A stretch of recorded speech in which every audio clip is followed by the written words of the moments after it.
Hello everyone, বিতিশা রান্নাঘরে সবাইকে স্বাগত। আজ আমি আপনাদের সাথে যে রেসিপিটি শেয়ার করতে চলেছি সেটি হলো চিংড়ি মাছ দিয়ে কাঁকরোল। তার জন্য প্রথমে কড়াইতে তেল গরম করে নেব।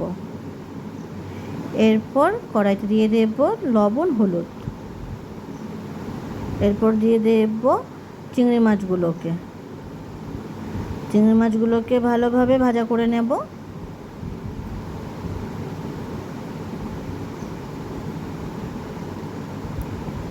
চিংড়ি মাছগুলো ভাজা হয়ে গেছে, চিংড়ি মাছগুলোকে তুলে নেব। এরপর গরম তেলের মধ্যে দিয়ে দেব শুকনো লঙ্কা আর কালো জিরে।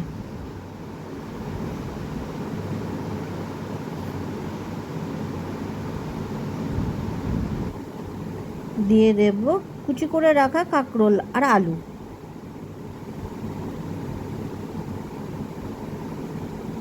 দিয়ে দেব পরিমাণ মতো হলুদ আর দিয়ে দেব পরিমাণ মতো লবণ।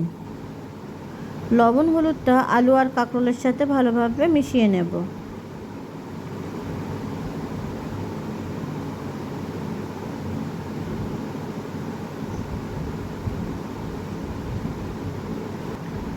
এরপর ঢাকনা দিয়ে কিছু সময় সিদ্ধ হতে রেখে দেব।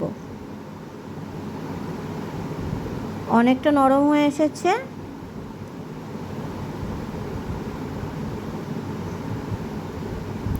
এরপর দিয়ে দেব পেঁয়াজ কুচি, দিয়ে দেব কাঁচা লঙ্কা কুচি,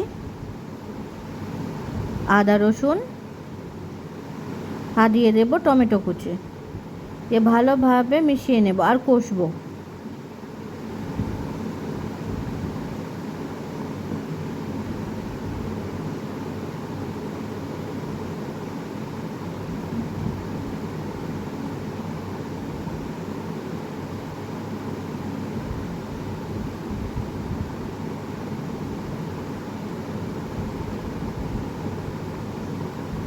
এরপর দিয়ে দেব অল্প পরিমাণ চিনি, দিয়ে চিনিটাকে ভালোভাবে মিশিয়ে নেব।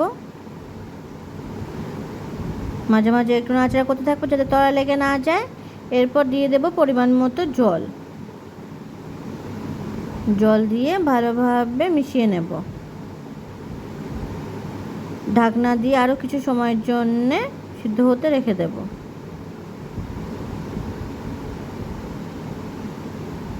ঝোলটা ভালোভাবে ফুটছে। এরপর দিয়ে দেব জিরে গুঁড়ো, গোলমরিচ গুঁড়ো, মশলাগুলোকে ভালোভাবে মিশিয়ে নেব আর ফুটতে রেখে দেব। এরপর দিয়ে দেব ভেজে রাখা চিংড়ি মাছগুলো দেওয়ার পরে নাড়াচাড়া করে নেব।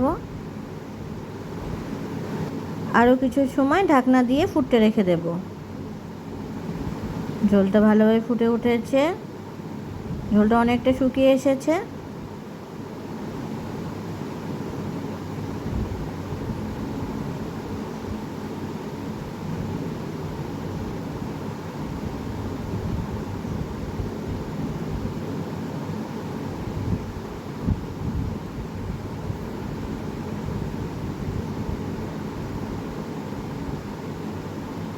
তৈরি হয়ে গেছে আমাদের চিংড়ি মাছ দিয়ে কাঁকরোল। ভিডিওটি কেমন হয়েছে অবশ্যই কমেন্ট করে জানাবেন। আর ভিডিওটি যদি আপনাদের ভালো লেগে থাকে তাহলে চ্যানেলটিকে সাবস্ক্রাইব করে পাশে থাকবেন।